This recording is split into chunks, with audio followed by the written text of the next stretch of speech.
What's going on, y'all? We are back live and we are going to do something new in the new year. I know we've said it a couple times that we were relaunching the podcast, relaunching our narrative, and we are going to actually do that. So I'm honored to have my good friend, my fellow soldier in the movement, a master storyteller with me here on the podcast. He needs no introduction, but you guys know him, Dontaye Carter. He owns his own media company, Carter Media. He's also the vice president of the Atlanta chapter of the NAACP, really big in the Democratic Party. So many other things that we could say about Dontaye, but most importantly, he's a family man, he's a father, he's a husband, he is a Georgian.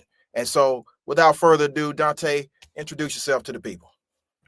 Man, why are you trying to act like these folks don't know who we are? That's true. That's true.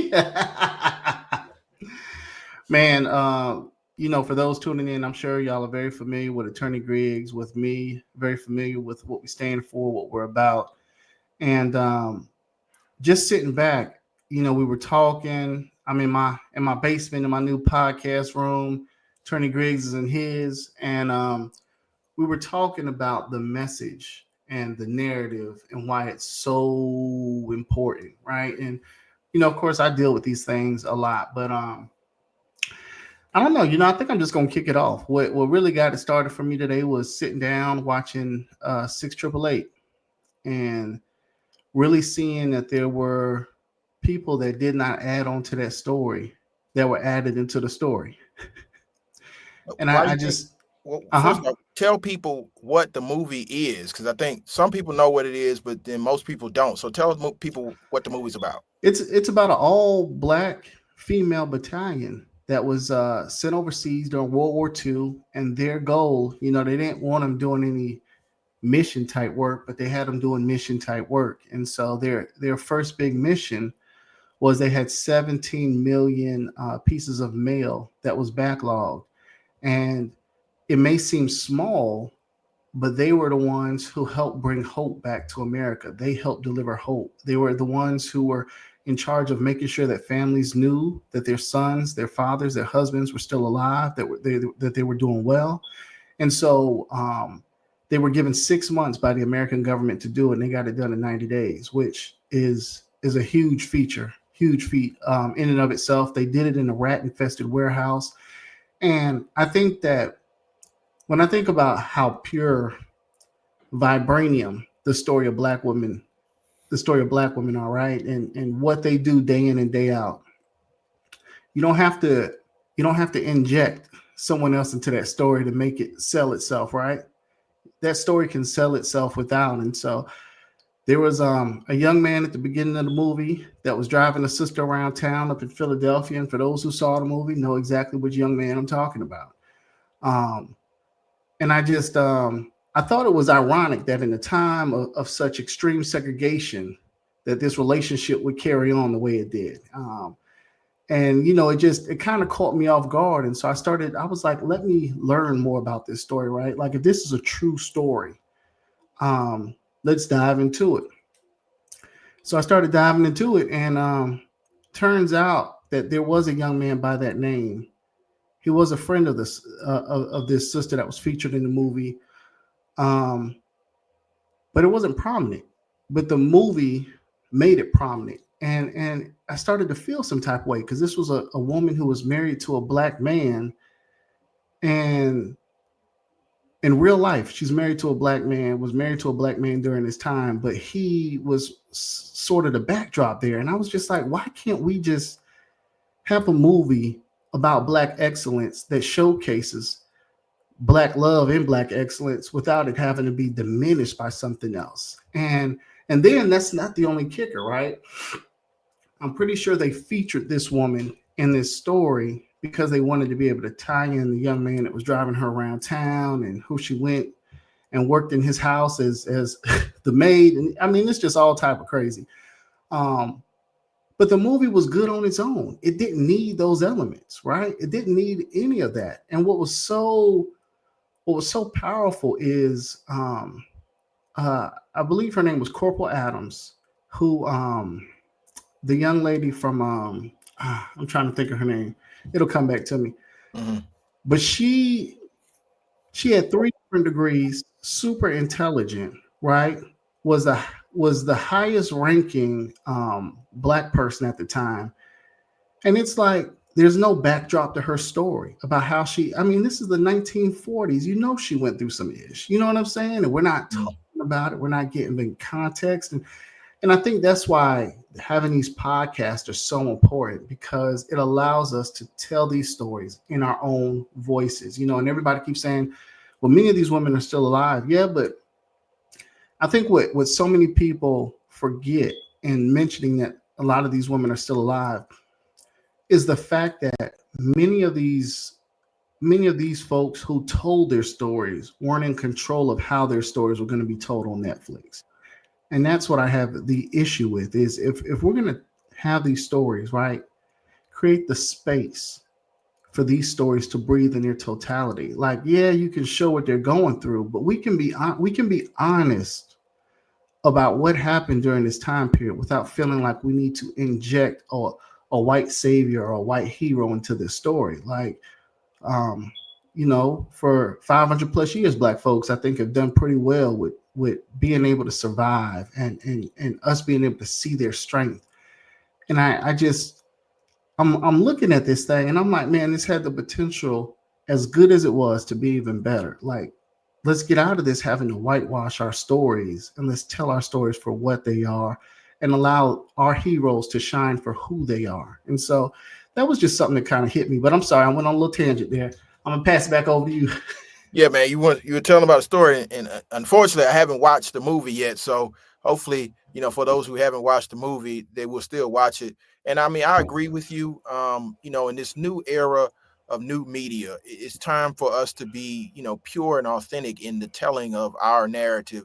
It's enough of others telling our stories through their lens. Let's tell our stories through our lens, and that's kind of why we want to relaunch these conversations, this podcast, to make sure we are true to our own narrative. That's not to demean anybody else's narrative, but for far too long, African Americans and people of African descent have not had an opportunity to have a full throated platform upon which to be their authentic selves. And I think the ability of these new platforms, our podcast, so many other podcasts that are giving it pure and raw and uncut, pure vibranium.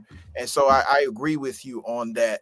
But I Can do I? want to take a moment because in Atlanta we lost a legend today, and I just want to take a moment to reflect on the loss of Senator Vincent Fort. He was a good friend of mine, good friend of the movement, good friend of Atlanta, and he succumbed to an illness earlier today, and we are starting to see all over social media people giving him his flowers.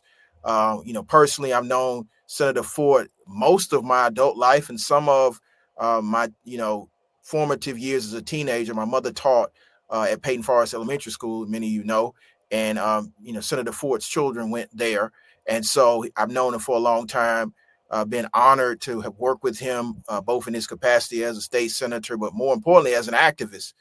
He was at some of the biggest marches in Georgia history, Women's March, March for Our Lives, all the Black Lives Matter marches, and so to get that information and that news that he had passed, it touched me because we're continuing to lose many of the soldiers of the old movement, many of the soldiers who have helped bridge the gap to this new movement. And so I thought it was important to open some space to acknowledge the great work that he's done for Georgia, both as an elected official, but as an activist and as a voice for progressive politics. So I'm really sad in this moment. I've been getting text messages all evening when the news came out, and I'm hopeful that people told him how they felt about him prior to his passing.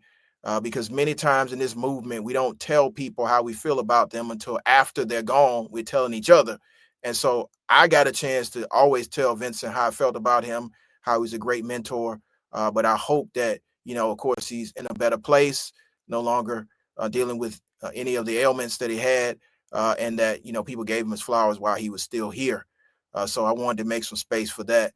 But Dontaye, I really want to jump into this conversation about why it's important for us to use these platforms to, one, inform people, but two, have open and honest and frank conversations about where we are as a community, both African Americans and all of our allies and supporters, and all of those that are trying to move this country forward, trying to move the state forward, but also trying to raise a next generation. And I think it's important for us to have these platforms. So as we see what's happening, we're not going to pretend like we don't know what's about to happen. Next year there's going to be a new administration. There's going to be a wholesale attack on civil rights and others' rights. But why do you think it's important for us in this space to own our narrative? And let me I'm gonna jump into that, but let me say this in terms of the point that I was making earlier. I have no issue with that story if it is in fact the true story. But when stories are injected into our narratives and out of place, out of timeline, out of whatever, to portray a different scenario, I have an issue with that. And that's what brings us to this moment that we're in right now, is because we're seeing it with the media right now. Now all of a sudden, Donald Trump's not the bad guy anymore. You know what I'm saying? He's the president. He's the president elect. Everybody's moving as though the last 4 years, the last 8 years did not happen. With without a doubt, right? Everything that happened still happened. But if we don't own our narratives, if we're not providing context, they will erase these things and make it seem as though it was all in our head when we know, as African Americans, through the stories that our ancestors have left behind, that these things have never been in our head. And we have to be careful because they'll change they'll start changing around DEI, that narrative, and how we came into these rooms. And oh man, so and so just wasn't good enough, but the ones that were good enough made it here. And it's like, but who determines who's good enough? Who determines who can sit at these tables? Who determines whose stories are told? Who determines which rappers are going to be the next big thing? Who determines which actors are going to be the next big thing? These are businesses, these are corporations that overwhelmingly we don't own. And so, because we don't own them from the foundation up, that means we're not the ones telling these stories. That means we're not the ones that are crafting these narratives. It's coming from outside of our community.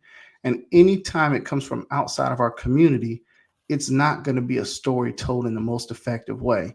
They have that old African proverb that says, until the lion learns to write, the hunter will always, be the hero in the story. And it's like, no, we have to understand that our voices in each and every situation matter.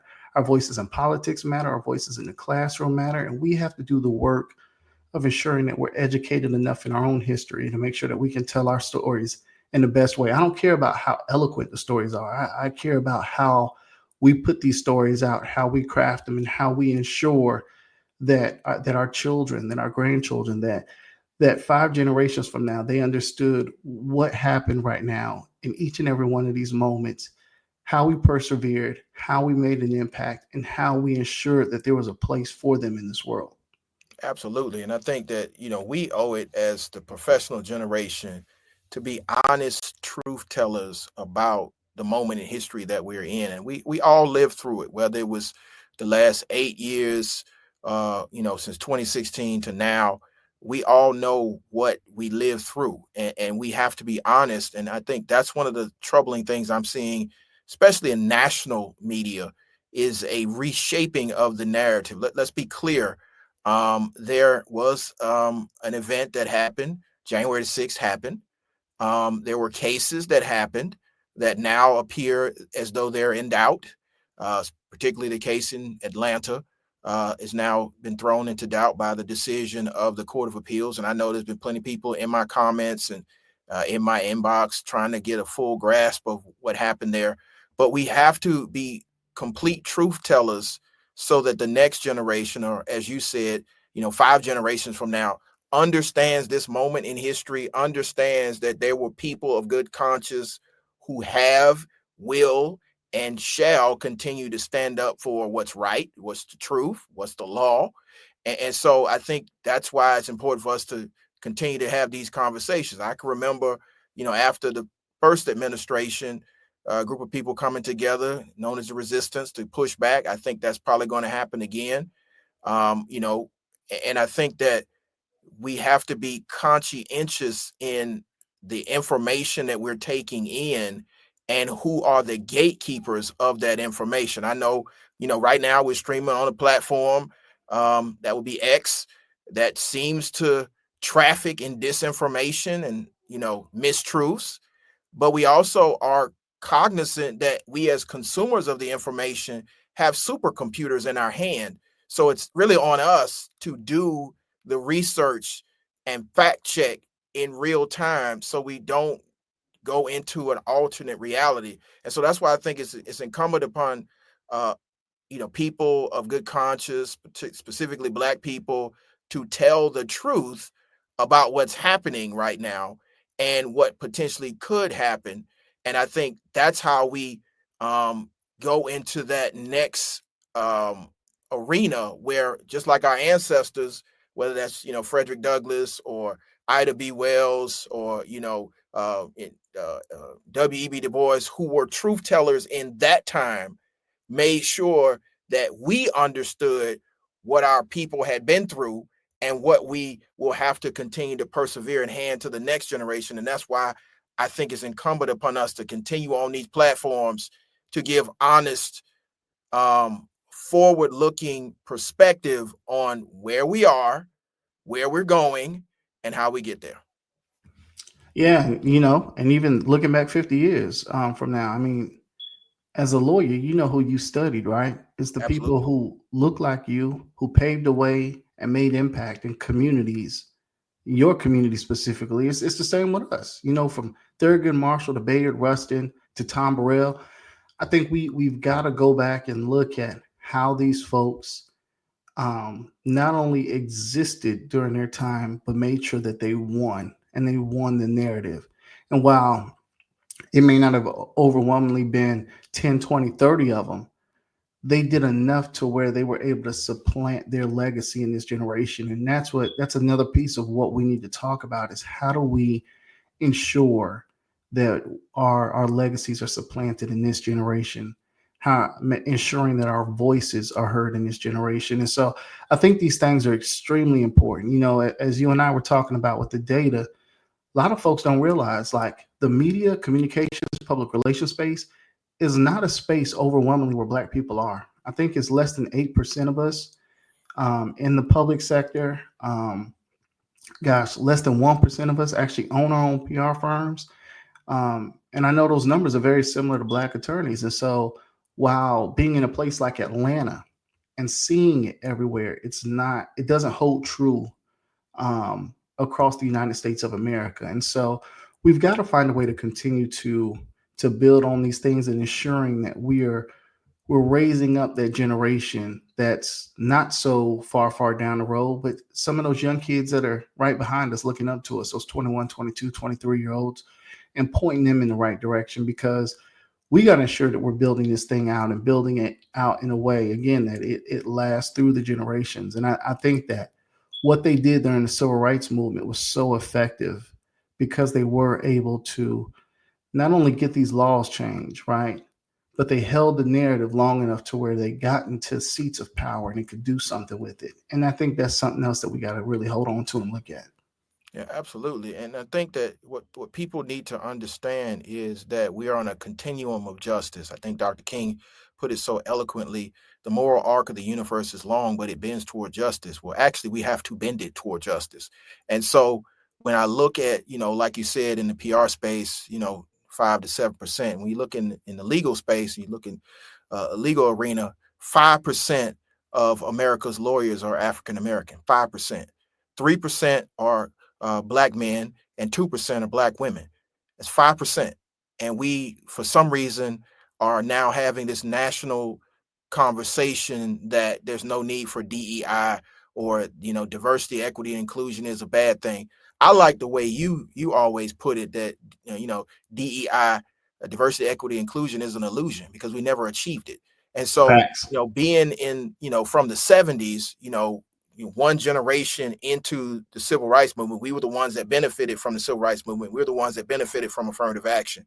To see them now try to roll it back, and to now see Harvard admissions are now gone down, Black attorney admissions at Harvard have gone down, and see Asian admissions at Harvard have gone down. And to see that national conversation shift when you haven't achieved the diversity, equity, and inclusion. I mean, for African American lawyers in 2024 to be 5%, when we are not 5% of the population, is appalling. But to then have in this large scale, media narrative, comms narrative, that we've achieved because we had an African American president, or we've achieved because we had an African American vice president. That wasn't achievement. That was the beginning of achievement. That was beginning of diversity. And so I think it's time for professionals like myself, professionals like you, to call it out, to speak it out. Because again, I don't think Thurgood Marshall or Charles Hamilton Houston or Johnny Cochran wanted to be the only ones. Fred Gray, Constance Baker Motley, so many of these legends in African American jurisprudence, some of the ones that I've grown up with, Donald Lee Hollowell and so many others, Fred Gray, didn't want to be the only ones. Wanted to create a legion of African American lawyers who could help lift the African American community and lift other communities, because we all know when the African American boat rises, all ships rise. And so I think as we transition into 2025 into this new world of MAGA, we remind them that America will not be great until everyone in America is great. And that means diversity. And so I think that we have to speak truth to power. And if it means we have to do it on our own platforms, we have to make sure that our kids and our grandchildren understand that at no point, at any point, since we've been in this country, before we got to this country, did we ever lay down? Did we ever quit? Did we ever not be the ones pushing?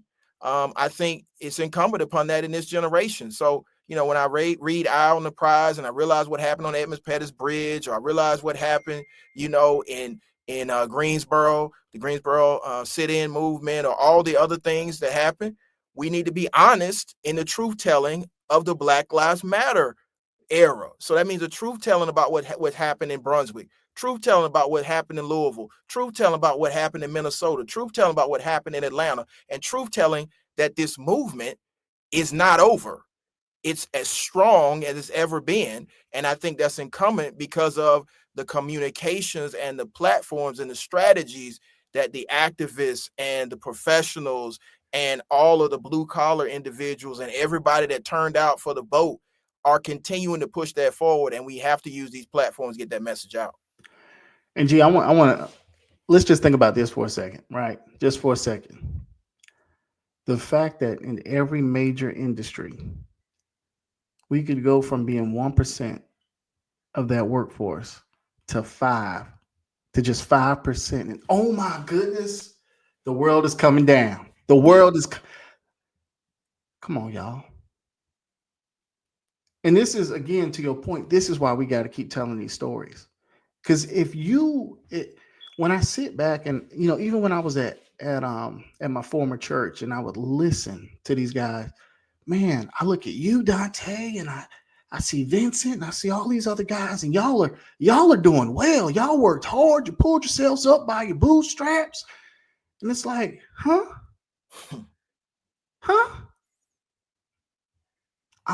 I'm one of maybe 2 or 3 folks in these very white spaces, and we made it. No, we didn't make it. We didn't make it. We're far. The money doesn't go through our community, which is why 60-70% of our community is still in poverty, under poverty. I don't even want to talk about what under poverty looks like. But when we have a candidate that's talking about folks just being able to buy a ham sandwich, it resonates because it's hard out here. But again, that's why it's so important for us to be telling these stories and telling them in context. And we got a lot of people that are in these rooms and they're not having these real conversations. They're just not. And we got to hold our leaders accountable, because they owe as much to how our stories are told as we do. And I think that's why I was a little bothered by the 688, because it, on the surface, it was an excellent movie. But why do we have to add certain components in to make certain people feel good? Were there good white people? Yes, there have been good white people. There have always been some good white people, but there have always been a lot of bad ones as well. And we just got to be honest about this conversation and stop worried about who's getting offended and who's not, and just tell the truth. Yeah. That's what this whole thing is about, is the truth. Yeah. And I think the main thing that people need to understand is that in the telling of the true narrative of America, it's a very difficult story. It's a very complex story. It's a very layered story. And we need to stop trying to romanticize it and tell the truth so that we can get to the point where everyone can say, yes, we are all great. But right now, especially in this political environment, let's just call it what it is. We keep talking about this is the most divided America's ever been. This is not the most divided America's ever been. It's not.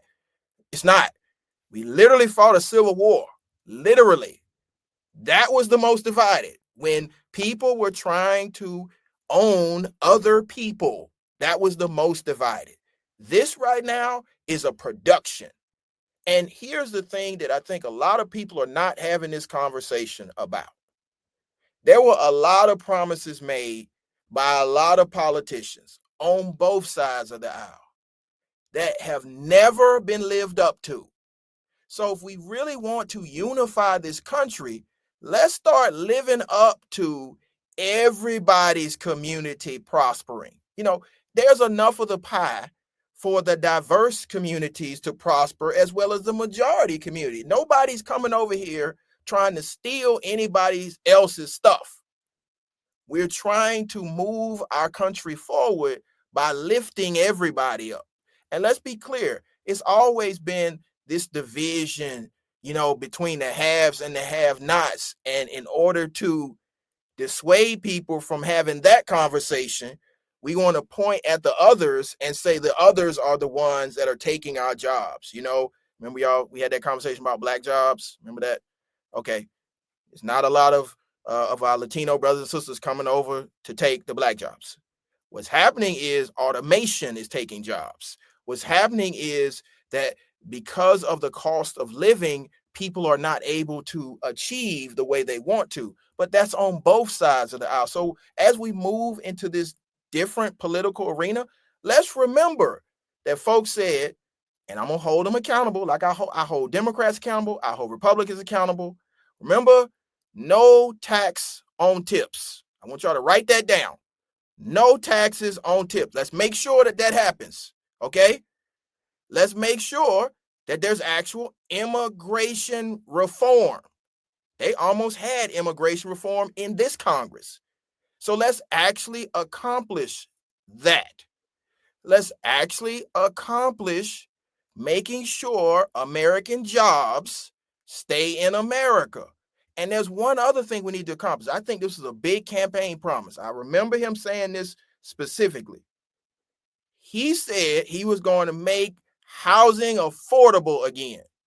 Let's make sure we make housing affordable again.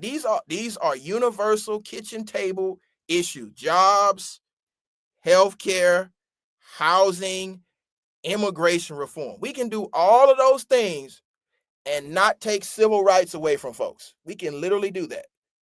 Let's focus on that. And let's also focus on elected officials being beholden to the people and not billionaires. That part. I know we're on a billionaires platform, but that specific billionaire said they want free speech. So I'm freely saying this. Billionaires should not have more rights than everybody else. And we just gotta, again, it comes back to this truth and honesty, right?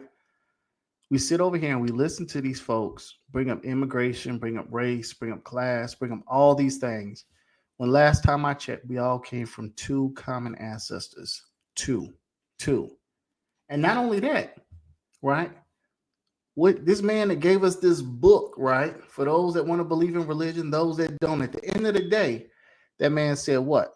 Take care of the fatherless, take care of the widows, take care of the poor, the hungry. He was talking about in our own community, right? Mhm. And so for us to say we a Christian nation and we ain't carrying out Christian principles is kind of ironic in and of itself. And I think that we just got to have a real conversation, because here's the thing, and G, you know this better than 99.9% of Americans. Crime isn't something people just get out and do for fun. No, They get out and do for because of desperation. there What are root situations are making them desperate? yeah, there are root causes to crime. And I think if we're not addressing the root causes, we're going to continue to throw good money after bad money in incarcerating individuals and not rehabilitating them. And so I know somebody in my comments is probably going to say, oh, he's talking about crime. Why don't they do something about the crime? They do it every day. We'll be doing it tomorrow. It'll be in a courtroom. And we'll determine who actually committed the crime. Because I got a real issue with this. And I'm gonna say something about what's going on in New York. Yes, we spent about a week searching for the alleged killer in the United Healthcare shooting. Let's be clear. Someone is innocent until proven guilty. That is the fundamental belief in our criminal justice system. I'm tired of politicians, namely the mayor of New York, perp walking individuals who are innocent. Let the criminal justice system play itself out. But back to my point, as far as the criminal justice system and what's happening in courtrooms around this country, we need to make sure we bring back the fundamentals of innocent until proven guilty and jury trials, because I'm tired of watching on the news this narrative that crime is out of control when we all know the stats show that crime is down, violent crime is down. I tell you what's not up, trials. Trials are not up, but mass incarceration is. And so why don't we have that conversation about how we can rehabilitate individuals and how returning citizens don't get to change their course by job training and making sure that they can expunge those nonviolent offenses, and they can reintegrate into our community. I was watching it was a lovely Instagram post. It's called I think it's called Jesus in Jail or something like that. And they were showing inmates having Christmas with their children. And the first thought that came to my mind is, if we really are about to celebrate this season of Christ, but we still have folks in prison who are not actually receiving the same type of love and affection that we so lavish on him in a manger, when he's a grown man who told you to love your brother as yourself and love God with all your heart. We're not doing those things. So that goes back to what you just said. If we truly are a Christian nation, we're about, giving to the fatherless and taking care of the homeless. Aren't we supposed to visit the prisoners? Aren't we supposed to make sure that they're taken care of? I do this That every part. single day. And so I'm looking at the system and I'm wondering, what are we doing? Why are we spending more money incarcerating people instead of educating people? Why are we spending more money on locking folks up instead of taking care of their health care? It's easier to build strong children than to incarcerate adults. I literally just left a jail an hour ago, and I'm sitting here watching people on the visitation portal talking to their loved ones. I saw a man mentoring and ministering to a gentleman behind bars, and I'm wondering, as I pass by the lights and the mangers and all the wise men, I'm wondering to myself, are we really doing the work necessary to build a better future? Or are we just following the media narrative of crime, crime, crime, scare, scare, scare, and not fixing the underlying problems that cause the crime, instead of focus on the scare. Because I'll be clear to you. Clear. Listen, y'all.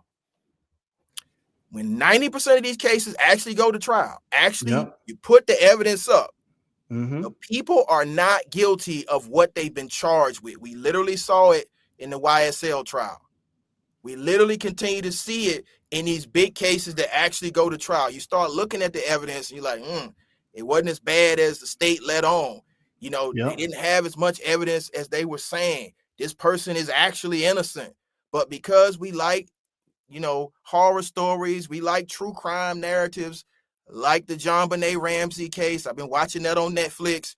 That's a perfect example of, if you don't have money, they can weaponize the system against you and make it appear that you are the criminal, when the criminal actually, if you go through the forensics, if you go through actual investigative work, you will see that these potential crimes are solvable, but we want a quick ending to a story and we skip steps. Man, we got work to do. We got Yeah. work. We got a ton of work to do.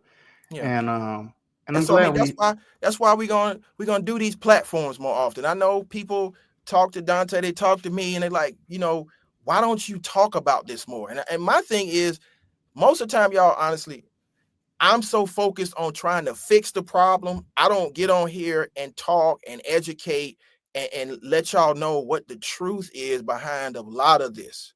And the truth is this: there is more that we have in common than what separates us. If we would focus on what brings us together instead of focusing on what separates us. Many times folk are always saying, oh, you a part of this or you a part of that. You anti this, I'm not anti anything. I'm pro truth and I'm pro justice, which means sometimes I have to call things out and it's uncomfortable. I will call out any politician. I don't care if you got a D or an R. If you're not doing right, I'm going to call you out. But yeah. also, what we have to understand is it's incumbent upon our generation to be honest, to be truthful about where we are in this moment. We are in one of the most consequential periods in history, and folks are acting like this stuff is normal. It's not normal. And so we must call out the lack of normality, and that's why we're relaunching these platforms. And we just got to keep getting loud. We just got to keep getting loud, because what we're seeing is we're in a world right now that's void of truth, that's void of justice, and we got to bring it back into the space. We have to center it back into these spaces, and I hope that our folks, our influencers, our people out here who are passionate about justice, who are passionate about people, who are passionate about love and action, who are passionate about all these things, really take time to just not chase the clout of what's going on the internet, and chase the clout of what's going on in the community. Because, and I say what's going on in the community because these things have not changed. They haven't changed. They haven't. It's they get recycled every generation. And if we're not going to be the ones that say, you know what, we're going to change some things in this generation, what are we doing for these kids? What are we doing for the grandchildren that are coming behind them? And that's why folks get so frustrated, because they know that we know. You know what I'm saying? It's not like it's a secret that the black community is full of poverty. It's not a secret that our community is desperate. It's not a secret that a large majority of America is hurting right now. It ain't a secret. We all see it. But because nobody's talking about it is why 70% of the folks don't vote, or why 70% of these folks are disengaged. Like, they're literally spending billions of dollars on the 15% who are invested in the system because they actually benefit from the system, instead of actually saying, you know what, let's go talk to this other 70% and see if we can engage them in a process. They do realize what happened in the civil rights movement was so powerful is because they injected a new group into the voting pool, into the voting block. That's what was. It wasn't like they just got the right to vote and didn't show up. No, they actually brought a strong block. But the only way you keep that block together is by what? Making sure that they're also receiving some of these benefits. Yeah. And we're not doing that. Yeah, I think people need to understand that voting is transactional. It's a transactional activity. Yep. And, many people have not received good on that transaction. You can't just tell people to vote every 2 or 4 years and then not talk to them anymore. Yep. And I think that's what a lot of our politicians fail to realize. What you do to win votes continues after the election. I mean, the election is the beginning, and that's why it's important. Next month they'll be in session at the Gold Dome. We'll be down there, hold them accountable to every single campaign promise they made, and we'll be bringing more and more of Georgia to the Gold Dome. That's why Georgia's engaged like most of the other states aren't. It's because they have understood over the last 8 years we've been in election season for the entire time. And so, we do get election fatigue, but we don't, get fatigue long because we all know that we got to hold these folks accountable. Another reason why we're going back down to Brunswick, January the 21st, we'll be down in Brunswick, Georgia to continue to run with Ahmaud Arbery and his family for justice. The trial of Jackie Johnson will be happening then. So, please continue to lift that family up in your prayers and make sure you are present at the courthouse to make sure the justice happens. Because again, in Georgia, we know we have to be present. We have to make sure that the system works the way it's supposed to work for justice. And so we have to make sure we're there for that. But the most important thing that we have to do, y'all, we have to love on one another. We have to love on one another in truth. We have to love on one another and make sure that our brothers and sisters are taken care of. And we have to make sure, y'all can hear my son in the back. He's doing what he does. But we have to make sure that that next generation understands that we are not going to allow courage to skip this generation. Listen, I loved what Dr. King did. I love what Muhammad Ali did. I got a chance to meet his second wife. And that's a whole nother story. I'll tell y'all that. Make sure you get her book, Undefeated. Tells a lot of the story of Muhammad Ali from the side we haven't seen it before. But what we have to understand is courage will not skip this generation. So we can talk about what they did all day long. What are you doing? What are you doing to make sure when your grandchildren tell your story, it's granddad and grandma stood up, they fought, they, transferred the rights that their grandparents had fought hard for, many died for, bled for, to pass it to the next generation so they had it and they enhanced it. Y'all, we're not trying to go backwards, and we're not going backwards. And so that's why it's important that you lift up these platforms. I see a lot of trash on these platforms, but y'all have A to lot. understand. Y'all have to understand. This the new TV.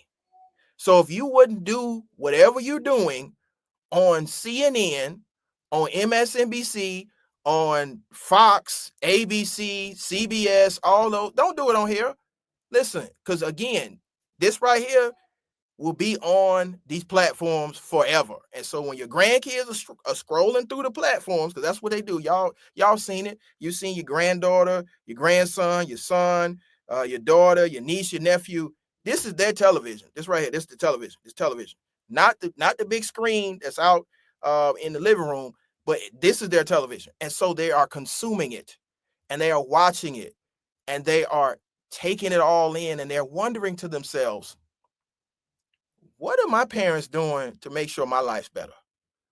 You know, we hear, I mean, next month we're gonna be talking about him for about a week. We're gonna talk about Dr. King. It's gonna be Dr. King week. And then we're gonna transition from Dr. King week into Black History Month. So the first part of the first part of the year is gonna be super black. It's gonna be real black. But my question is, what are we doing to continue the story of America as America continues to become diverse? Because America is going to become diverse. That's just clear. I reposted the whole comment with Richard Spencer from a few years ago, just to send a point. One, this is the overall thought process of certain people in this country. I was right. And then here's how it's going to actually end. Brown. But what we have to understand is that in that transition period, how do we make sure that diversity is a strength? How do we make sure that, yes, we calm the concerns of a certain group of people in this country? I believe 50% of them can be calmed a little bit. but we also focus on moving forward for the rest of the country that wants to leave 1950 in 1950 and wants to actually get to 2050. And so I think it's incumbent upon us to be what our ancestors foresaw, and that is a generation of achievers that leads us into this. We're in a new millennium, y'all, in the new millennium, and not repeat the mistakes of the previous millennium. Yeah, and it's interesting that you say that because I mean, listen, we already know it. That 50% you were talking about won't, right? Yeah, They want the Leave It to Beaver, the I Love Lucy lifestyle, right? The yeah, working one job, wife being able to stay home. Listen, y'all can have whatever you want from 50, 60 years ago, except the racism.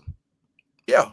You can have all that stuff. We can get back to that. We can start organizing, mobilizing. We can do all that stuff. You just got to leave the racism and the misogyny behind. Leave that stuff behind, and we'll step into the 22nd century with y'all, and we'll kumbaya. We'll hold hands. We'll do all that stuff. I'm about that life. But the reality is we can't have any more Ahmaud Arbery's, and that's the reality. And that's why Georgia, to your point, G, has been so engaged because not only did we march and protest and shout, we got what? New Legislation legislation. and We sent some convictions. folks to prison, Mm-hmm. and we made sure a message was sent to the rest of the country. Because again, and like you just said, we're not doing this anymore. Yeah. I listen, like you said, man, and I'm all for that. If y'all screen grab this, I would love to stop marching and protesting and move into that new area of life where Mm. everybody achieve. Yeah, I mean, listen, I would love to have one job, my wife not work, a white picket fence, a Chevrolet, and two dogs, and two children. I already got the two children. I have a dog, and I live got that four. You life. want to? That was the 1950s, but it needs to be the 1950s lifestyle for everybody. Because again, y'all ever wonder in the 50s where were the black people? Like where were the black people in all these shows? On the Like there other were side no of black town. people in the 50s. Man, I mean, Friends. They had like there was no black folks in the No black people in 90s. the 90s. Where are the black people? Listen, black people exist. We have always existed. We have always been some of the best citizens of this country. We're just asking for this country to act like it's diverse. You know, we have Asian brothers and sisters. We have Hispanic brothers and sisters. We have black brothers and sisters. We have LGBTQIA brothers and sisters. We got folks that don't identify with anything, and I don't have a problem with that. You know why I don't have a problem with that? Because I can't put my values on anybody else. So why? That's the most American of beliefs. Everybody has a right to believe whatever they want. That's the First Amendment. Again, it comes back to being the lawyer in me. That's the First Amendment. The first. How are we still running around here talking about the Second Amendment is more important than the first? That We part. have folks in this country that want to take away the 19th Amendment. Wait a minute now. Why are we trying to take away women's right to vote? I mean, shouldn't they have a voice? Why we have people, and I posted about this, who want to take away the 14th Amendment, saying that what did they say? Birthright citizenship should be abolished. You do know that that particular amendment was for the black people. The black people had to fight hard for the 13th, the 14th, and the 15th Amendment. We actually talking about taking away the 14th Amendment. Again, y'all, this is not American. This is not American thought process. America, we're supposed to be moving towards more rights, not taking rights away. You know, I Call remember it in law out. school, there were certain classes, it was black letter law. It was just, this is how it is. You know, guess what case was founded on the 14th Amendment? Brown versus Brown the Board versus of Board of Education. Education. Yep. Hmm. I wonder why folks are trying to attack the 14th Amendment. There's some other substantive due process cases that we will save for another time that were founded on the 14th Amendment. And so I don't understand this, except for the last time they tried to attack the 14th Amendment, legions of lawyers stood up. And if you attack the 14th Amendment or any of the other civil rights amendment, legions of lawyers will stand up. And my hope is that lawyers of good conscience will focus on one of the greatest quotes in jurisprudence. There was a great lawyer from Harvard University. He was a Harvard University lawyer, one of the first. His name was Charles Hamilton Houston. And Charles Hamilton Houston said a lawyer is either one of two things. He's either a social engineer or a parasite. Social engineer, parasite. I and many of the lawyers like me have spent their entire career trying to not be a parasite. Social engineer. And I think that's what's important. And if he was saying that in the 20s, the 1920s, we need to say that in the 2020s, because it's incumbent upon lawyers of good conscience to, one, stand up for the rule of law. The Constitution applies to everybody, regardless of their status. I'm going to be clear on one last thing, and I'm going to turn it over to Dontaye for the last word, and then we're going to shut this live down. But I'm going to leave y'all with this one right here. Nowhere in the Constitution of the United States of America does it say anybody is above the law. That's in the Constitution. I understand certain courts may be interpreting things differently, but I also know that history views the court in different light depending on the doctrines that are being handed down. If the court doesn't get on the right side of history, the court will end up similar to courts that said separate but equal, courts that said African Americans were 3/5 of a person, courts that said black folks didn't have any rights to sue anybody. But I also know this: legions of lawyers decided to follow what Charles Hamilton Houston said. One of those is the greatest Associate Justice of the Supreme Court. His name was Thurgood. I think there should be more lawyers like Thurgood. I think that there should be more lawyers like Ruth Bader Ginsburg. I think that there should be more civil rights lawyers, because at the end of the day, it's going to take a whole lot of marching, a whole lot of protesting, but a whole lot of suing, and a whole lot of holding folks accountable to what the law actually says. Because just Friday, I was in a courtroom in DeKalb County with a whole lot of allegations, and I know the law said my client walked out of there, and he walked out of there.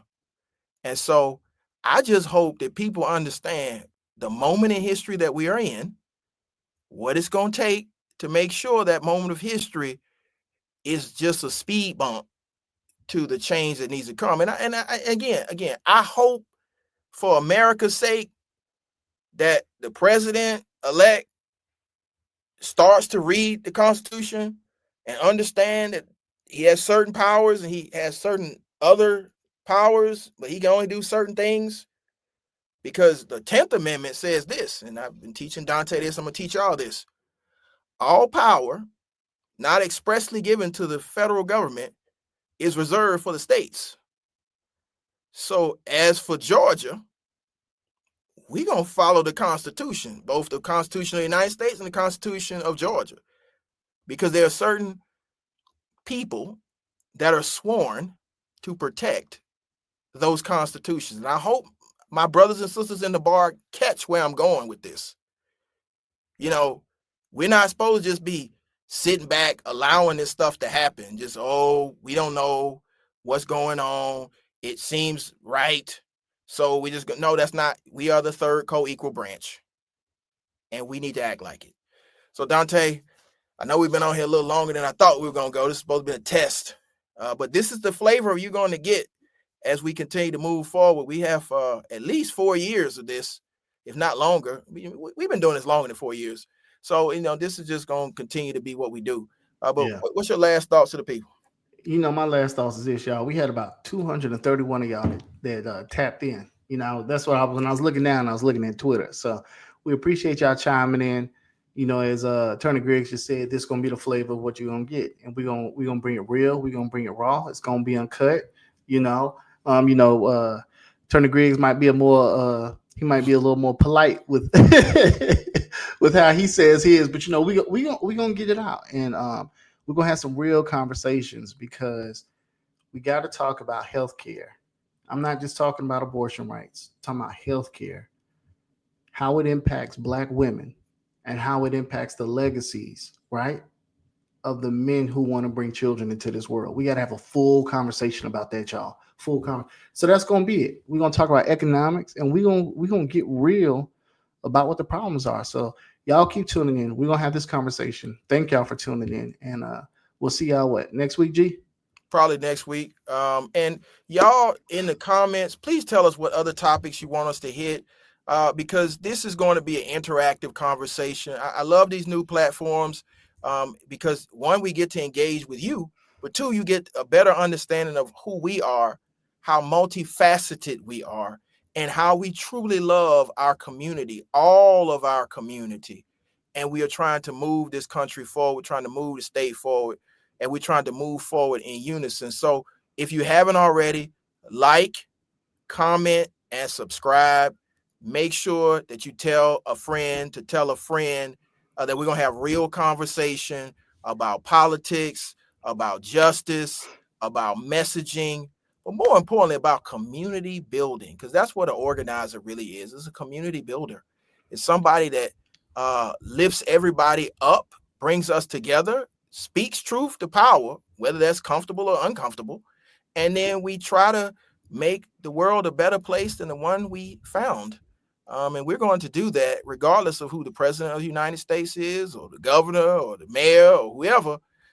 We're going to do that. We're going to bring it live and uncut, the way that the people that trained us made sure we did it. So in the spirit of Vincent Ford, we going to speak truth to power. We going to call some folks out. We going to also call some folks in.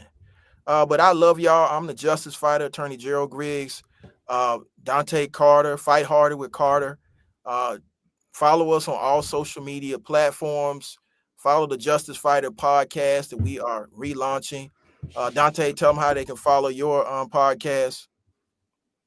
We on there, Beyond the Brand, all on platforms. So, Spotify everywhere. So Beyond the Brand, y'all. We're gonna be talking a little bit more about these, but from the point of view of owning the narratives. We've had a lot of great folks in, from civil rights activists, small business owners. Again, across the board, it's about owning the narratives. But gee, we got 92 people on here right now. 92. So I've seen it fluctuate between 88 and 92. And I say, man, we did that today for a nice little test run. I thought it was just going to be a test stream, but clearly you guys want to hear more. So we're going to do this every week. Like I said, drop in the comments whatever topics you want us to cover, and we're going to bring it raw and unfiltered. You're going to get us to see a side of us that you haven't seen before. And hopefully you understand that we are in this together, and we're not going to take one step back. So love y'all. We'll see y'all on the next stream.